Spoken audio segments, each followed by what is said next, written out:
Delivery का हमारा last part रह गया था अबाउट द फॉरसेप्स डिलीवरी। इसको हम जल्दी से कवर करते हैं।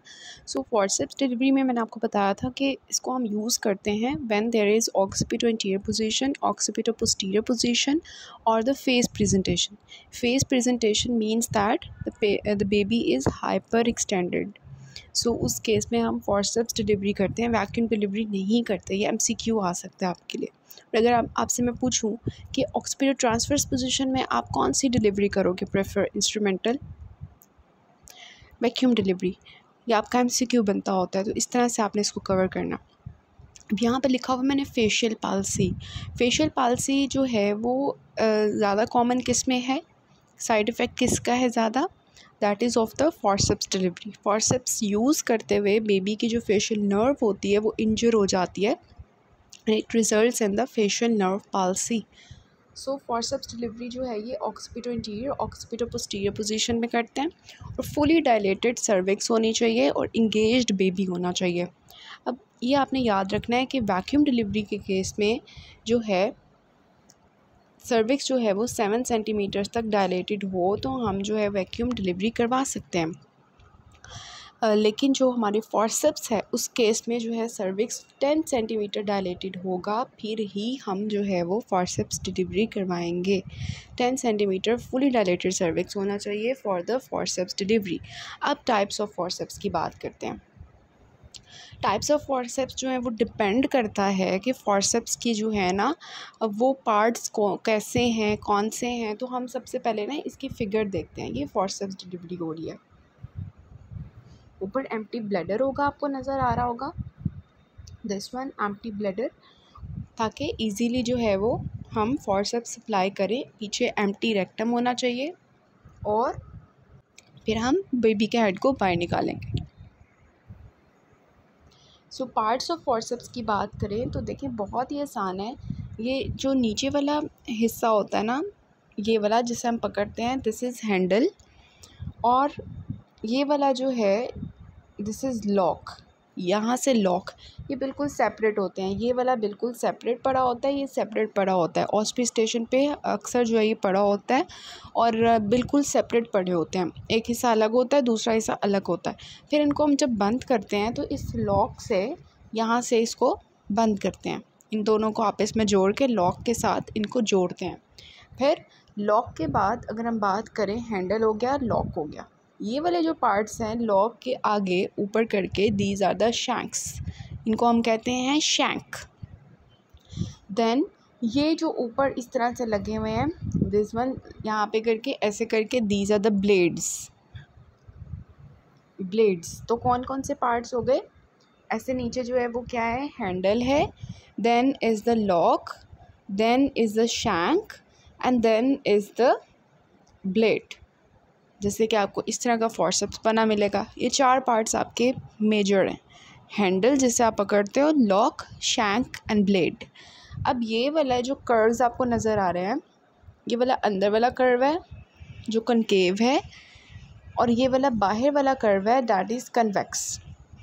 तो जो अंदर वाला कर्व है उसमें क्या होगा, ऑब्वियसली ये वाला जैसे जिसने बेबी को पकड़ा होगा, ये अंदर वाला जो कर्व है यहाँ पे अंदर वाला, दिस इज़ द जो बेबी के लिए है, बेबी के हेड के लिए।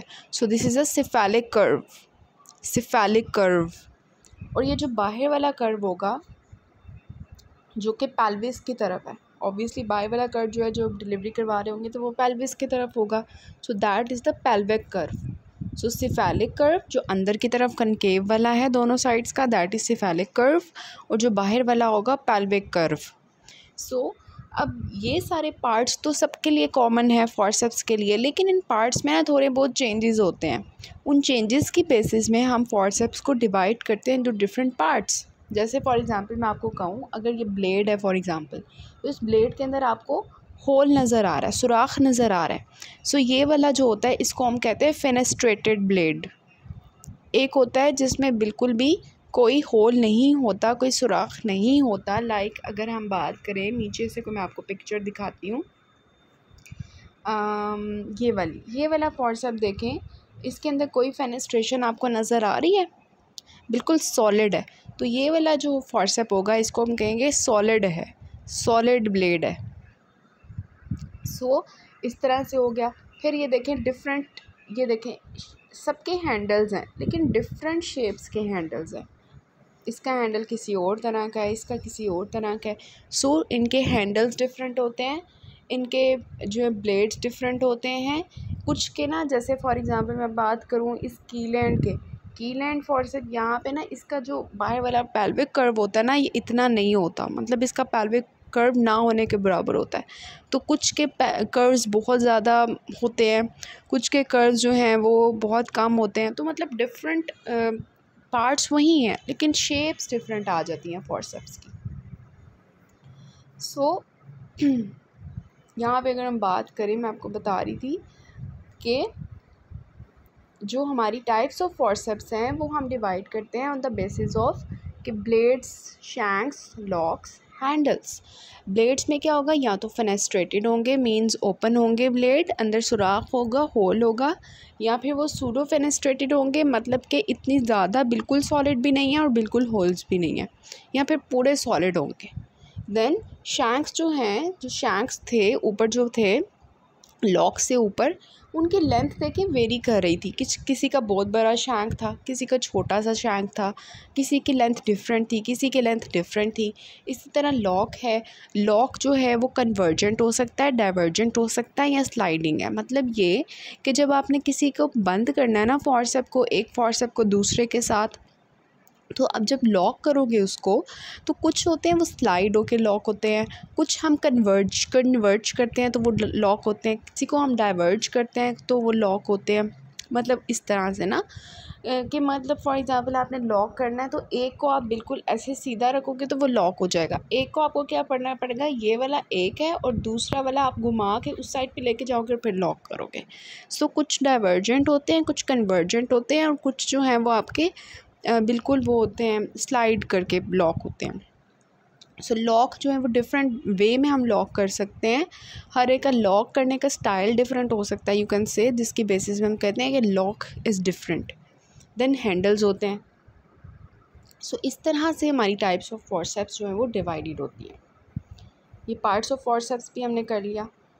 तो अब जो है हमारी फॉर्सेप्स जो हैं वो रोटेशनल फॉर्सेप्स हो सकती हैं या नॉन रोटेशनल हो सकती हैं। जैसे शुरू में मैंने आपको बताया था कि रोटेशनल मतलब कि आपका बेबी जो है जिसको आपने बाहर निकालना है वो अंदर ना उसकी रोटेशन नहीं हुई हुई, इंटरनल रोटेशन, वो कहता है मैंने तो नहीं करनी, आप लोग खुद ही कर लो।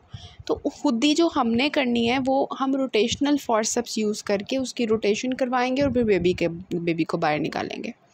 एक ऐसा बेबी है जिसने पहले से अपनी रोटेशन कर ली है, तो उसके लिए आप रोटेशनल फॉर्सेप यूज़ करोगे नहीं, उसके लिए आप कौन सा फॉर्सेप यूज़ करोगे, नॉन रोटेशनल फॉर्सेप।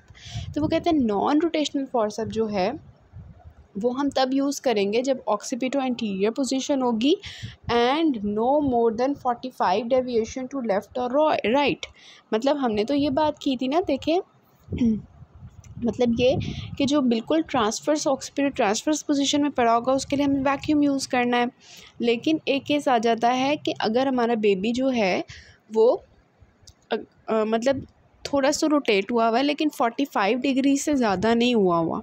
आपको याद होगा हमने ना बेबी की डिलीवरी की थी, जो बेबी था ऑक्सीपिटो मतलब राइट ऑक्सीपिटो इंटीरियर या राइट ऑक्सीपिटो पोस्टीरियर हो, तो हम उसको कैसे डिलीवर करते हैं। तो वहाँ पे मैंने आपको बताया था कि किस तरह से वो 45 डिग्री इतनी रोटेशन करेगा। तो वो 45 डिग्री से ज़्यादा रोटेटेड नहीं होना चाहिए। अगर वो इतना ज़्यादा रोटेट नहीं है तो फिर हम नॉन रोटेशनल फॉर्सेप्स यूज़ कर सकते हैं, अदरवाइज़ हमें रोटेशनल फॉर्सेप्स यूज़ करने पड़ेंगे, बेबी को रोटेट करना पड़ेगा इंटरनली और फिर बेबी को बाहर निकालना पड़ेगा। सो ये वो केस आ जाता है।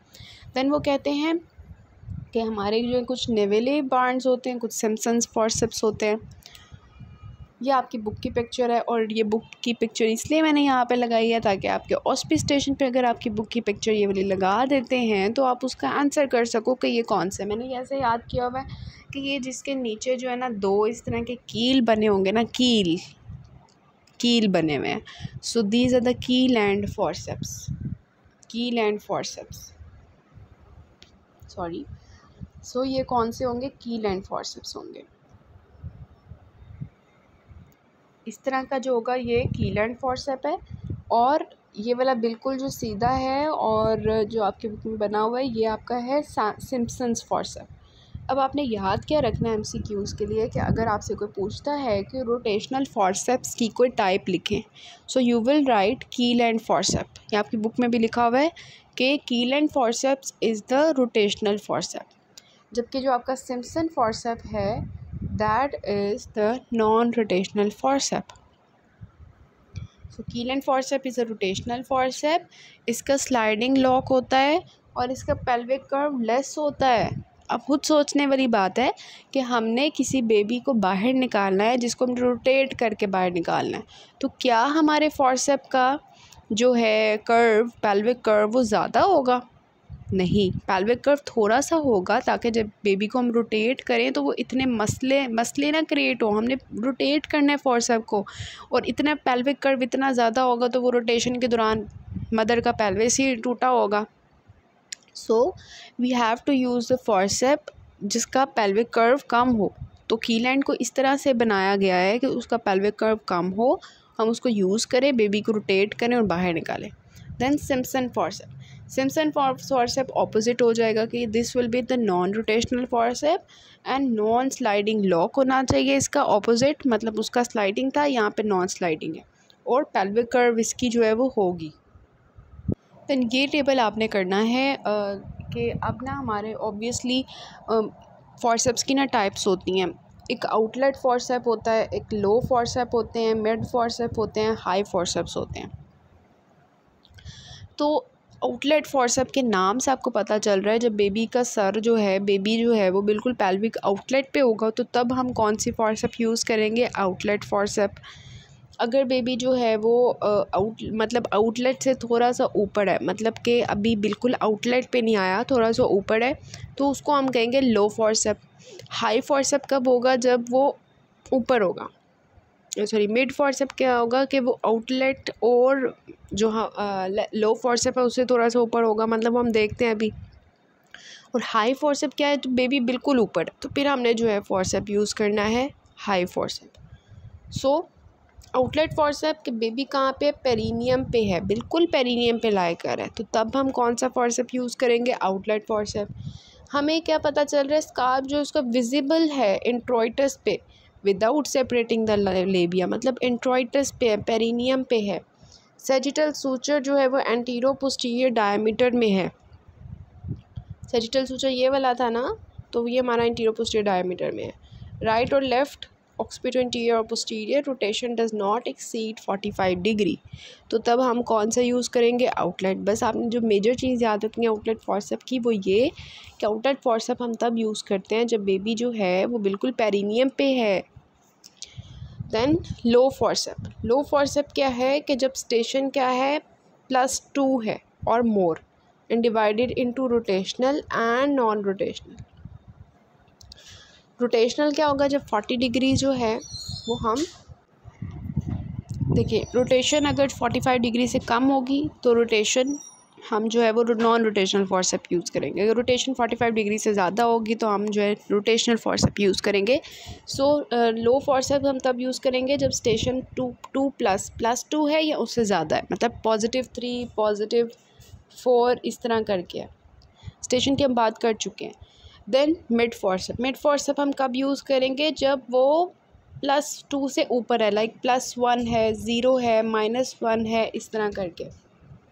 और हाई फॉर्सेप्स ना मोस्टली हम नहीं यूज़ करते, मिड फॉर्सेप्स तक यूज़ करते हैं क्योंकि बेबी इतना ऊपर होता है और हम क्लासीफाई भी नहीं करते इसको।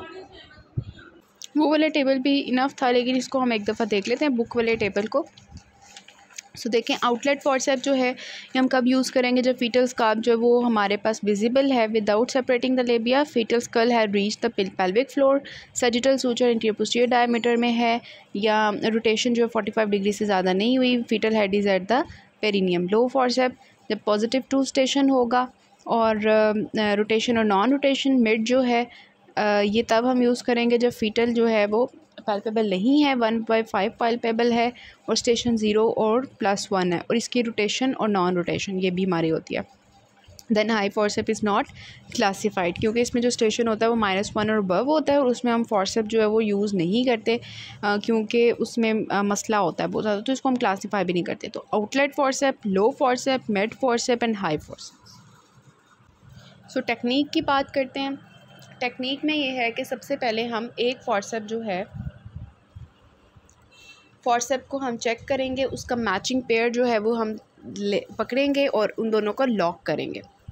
मतलब पहले चेक करके पहले लॉक करके चेक कर लेंगे कि कहीं ये लॉक करेक्ट पेयर है ना। इसका ये नहीं है कि हमने एक फॉर्सेप पकड़ी हुई है और एक कोई दूसरी किस्म की फॉर्सेप है, तो वो लॉक ही ना हो जब हमने बेबी का हेड बाहर निकालना हो। तो पहले हमने लॉक करके चेक कर लेना है कि वेदर ये लॉक हो भी रही है कि नहीं, इसका लॉक तो नहीं ख़राब या कोई और फॉर्सेप तो नहीं पकड़ ली। मैचिंग पेयर हमने देखना है। उसको देखने के बाद हमने एब्डोमेन जो है उसको लेस दैन 1/5 जो है बेबी पाल्पेबल होना चाहिए, मतलब इंगेज होना चाहिए, फुली डायलेटेड सर्विक्स होनी चाहिए, रप्चर्ड मेम्ब्रेन्स होने चाहिए, वर्टेक्स प्रेजेंटेशन होनी चाहिए, पोजीशन का पता होना चाहिए। मदर जो है उसकी कॉन्सेंट लेंगे, एनाल्जीसिया देंगे, उसका ब्लैडर एम्प्टी करेंगे और then is the trained operator होना चाहिए, एडिक्वेट फैसिलिटीज़ होनी चाहिए, बैकअप प्लान होना चाहिए, anticipate the complication, someone trend in neonatal resuscitation. ये हमारी बुक की लाइंस भी हैं, मैच करती हैं, बस मैंने एक दफ़ा रिवाइज़ करवा दिया कि हमने प्री रिक्वेस्टिस क्या रखनी है। अब जी हमारी ये वाली जो है यूट्यूब लिंक है फॉर द फॉर्सेप्स डिलीवरी, ये बहुत अच्छी इन्होंने जो है वो डेमोन्स्ट्रेट की हुई है थ्रू द एनिमेशन। ये आपने देख लेनी है। इसके बाद मैं आपको थोड़ा सा ब्रीफली बता देती हूँ इसका प्रोसीजर, और बहुत ही आसान है। देखें, सबसे पहले ना हम अगर ये सारी प्री रिक्वेस्टिस पूरी करके जब हमने फॉर्सेप्स डिलीवरी स्टार्ट करनी है तो हम जो है पहले एक ब्लेड डालते हैं। और ये आपको नज़र आ रहा होगा, जो मेजर चीज़ मैं आपको बताऊँ कि 2-3 फिंगर्स जो है ना नीचे रखनी है पेल्विस के और फॉर्सेप जो आप डाल रहे हो उसके दरमियान में, ताकि डायरेक्ट फॉर्सेप जो है वो पेल्विस के साथ ना लगे और इंजरी ना हो। तो ऐसे फिक्स की सबसे पहले हम जो ब्लेड यूज़ करते हैं वो लेफ़्ट ब्लेड यूज़ करते हैं, राइट वाला बाद में। पहले हमने लेफ़्ट ब्लेड डाला, इन फिंगर्स के थ्रू जो है वो अंदर फिक्स किया, ये हमारा फिक्स हो गया बेबी के हेड के साथ। तो लेफ़्ट ब्लेड को जो है वो पोजीशन पे रख लिया। देन हम क्या करेंगे, दूसरा ब्लेड डालेंगे, राइट ब्लेड, ये वाला। ये देखें अंदर पड़ा हुआ लेफ़्ट ब्लेड, ये अंदर नहीं पड़ा हो सकता, यहाँ पे कोई असिस्टेंट होगा जो पकड़ के रखेगा इसको। और फिर हम दूसरा ब्लेड डालेंगे उसी तरह फिंगर्स के साथ इस तरह करके, और फिर दोनों ब्लेड्स जो हैं वो जब हमारे अंदर हेड को पकड़ लेंगे तो हम इसको लॉक कर देंगे थ्रू द लॉक, जो हमने पहले चेक कर लिया था कि लॉक हुआ है या नहीं। और फिर हम जो है वो डाउनवर्ड ट्रैक्शन दे के ऊपर की तरफ जो है वो इस तरह करेंगे, डाउनवर्ड ट्रैक्शन दे के ऊपर की तरफ ऐसे पुल करेंगे तो बेबी का जो हेड है वो बाहर आ जाएगा। इस तरह से हम फॉर्सेप डिलीवरी परफॉर्म करते हैं। इसकी अगर आपने जो है वो वीडियो देखनी है तो मैं लिंक में शेयर कर देती हूँ, डिस्क्रिप्शन में लिंक शेयर कर देती हूँ, वहाँ से आपने जो है वो देख लेनी है इसकी वीडियो।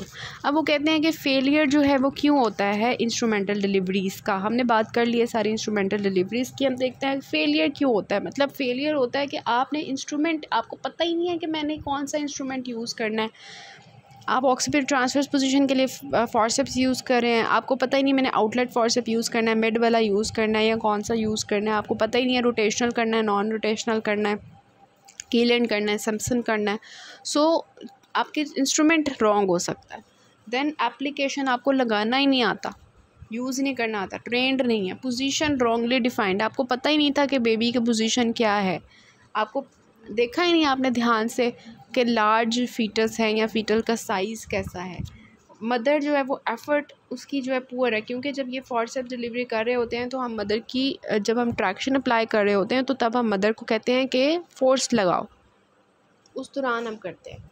कप डिटैचमेंट हो सकती है, लाइक लो पेल्विक और लिफ्ट आउट फॉर्सेप्स में कप की डिटैचमेंट, मतलब ये ना हमारा ये दरअसल ये बात है कि जब कप डिटैच हो जाए, मतलब फॉर एग्जांपल आप वैक्यूम डिलीवरी कर रहे थे, वैक्यूम कप आपने अप्लाई किया हुआ था, वो डिटैच हो गया, तो आप फिर जो है ये वाला फॉर्सेप्स यूज़ करते हो, तो आपको पता ही नहीं था कि अब जो है वैक्यूम पॉसिबल नहीं है, तो मैं फॉर्सेप्स की तरफ जाऊँ जल्दी जल्दी और बेबी को बाहर निकालूँ। लिटिल और नो डिसेंट होगा तो हम जो है वो सी सेक्शन की तरफ जाएंगे। अगर पोजीशन जो है वो हमें नहीं पता कि क्या है तो फिर हम रोटेशनल या सी सेक्शन की तरफ जाते हैं। सो ऑपरेटिव विजाइनल डिलीवरी के यूक्यूज डिस्कस कर लेते हैं। ग्रेविडा 3 पैरा 2 प्रीवियस जो है स्पॉन्टेनियस विजाइनल डिलीवरी है at term is fully dilated, पूरी डायलेटेड है वो। ऑन पर विजाइनल एग्जामिनेशन वर्टेक्स जो है वो +2 पोजीशन पे है और ऑक्सीपिटल ट्रांसफर्स राइट साइड पे पोजीशन है। फीटल हार्ट रेट जो है वो 110 है। Patient is also physically exhausted. तो अब आप इसके ऊपर कौन सा इंस्ट्रूमेंट ये लगाएंगे? सो कौन सा यूज़ कर सकते हैं? फुली डायलेटेड है, मतलब 10 सेंटीमीटर है, +2 पोजीशन पे है। इट मीन्स आप इसके अंदर जो है वो लो फोर्सेप लगा सकते हैं। राइट ऑक्सीपिटल ट्रांसफर्स भी है, ऑक्सीपिटल ट्रांसफर्स है ना, तो ऑक्सीपिटल ट्रांसफर्स में हम क्या करते हैं, कौन सी डिलीवरी करते हैं? इसका यूक्यू जो आंसर क्या बनेगा? सो इसमें हम क्या यूज़ करेंगे? वैक्यूम एक्सट्रैक्टर, क्योंकि ये ऑक्सीपिटल ट्रांसफर्स पोजीशन है और मैंने आपको बताया था कि उसमें वैक्यूम एक्सट्रैक्टर यूज़ करते हैं। प्री रिक्वेस्टीज में आप क्या लिखोगे? हेड इंगेज होना चाहिए, सर्विक्स फुली डायलेटेड रिट्रैक्टेड होनी चाहिए और हम जो है पोजीशन ऑफ हेड का पता होना चाहिए, मेम्ब्रेन्स रप्चर होनी चाहिए, एडिक्वेट एनाल्जेसिया होना चाहिए, एम्प्टी ऑफ ब्लैडर करना चाहिए और ये कि सर्वाइकल असेसमेंट पूरी हमने पेल्विक करनी है। वो सारा जो टेबल बना हुआ था ना वो इसमें बनाएंगे आप। Then gravida 5 para 4 presented in the second stage of labour for the last 2 hours जो है ना वो फंसी हुई है उसके अंदर। The senior obstetrician is counselling her for the vacuum delivery. तो प्री रिक्वेस्टीज आपने लिखनी है और 2 possible complications to the mother लिखनी है, हमने डिस्कस कर चुके हैं। Then gravida 2 para 1 presented in emergency labor at term with labor pains for 6 to 8 hours and she is fully dilated after 2 hours और बेबी बॉय जो है वो डिलीवर होता है विद आउटलेट फोर्सेप, उन्होंने खुद ही कर लिया। एंड प्री रिक्वेस्टीज आपने लिखनी है और risk associated with the instrumental delivery. Then primary gravida at term is in the second stage of labor for the last 2 hours. Pelvic findings are os fully dilated, vertex at +2 right occipital posterior with membranes absent and fetal heart sound normal. तो अब आप क्या करो?